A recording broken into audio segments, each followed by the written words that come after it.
Welcome to the Smart Living and Digital Security Guide. In today's connected world, technology is more than a convenience. It's a necessity for learning, communication, and productivity. From smartphones and laptops to cloud storage and online classrooms, our digital lives rely on the performance and security of the hardware we use every day. But how do we choose the right device for our needs? And more importantly, how do we keep it safe?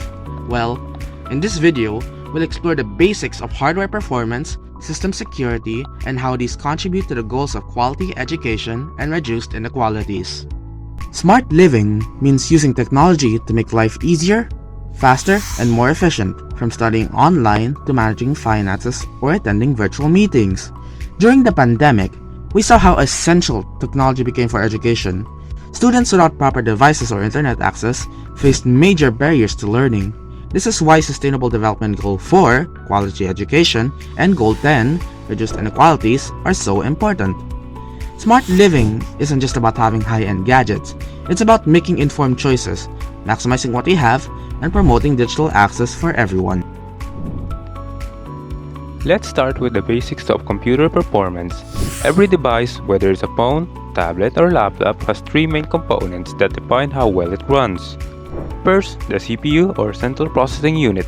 Think of it as the brain of your device. The more cores and the higher clock speed it has, the faster it can think. For online classes or research, a dual or quad-core processor is usually enough.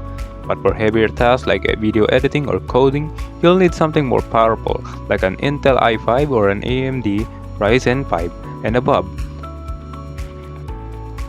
Second is the RAM, or the Random Access Memory. RAM acts as your device's short-term memory. It determines how many applications you can run smoothly at once. For most students, 8 GB of RAM is ideal, as it lets you multitask with video calls, research tab, and even word processors without lag. Third is the SSD, or the solid-state drive. Unlike traditional hard drives, SSDs are much faster and more reliable. They let your device start up in seconds and make file transfers quicker. Even a 256GB SSD can transform an average laptop into a smooth performer. By understanding these three parts, students can choose devices that match their needs, not just based on brand, but on actual performance.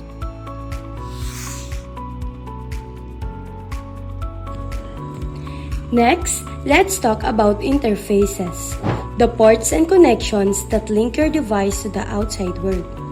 A good learning device should have USB 3.0 ports for faster data transfer, HDMI for presentations, and Wi-Fi 5 or 6 support for stable online classes.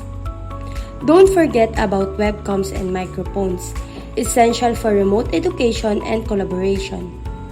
Remember, accessibility also matters for learners with disabilities.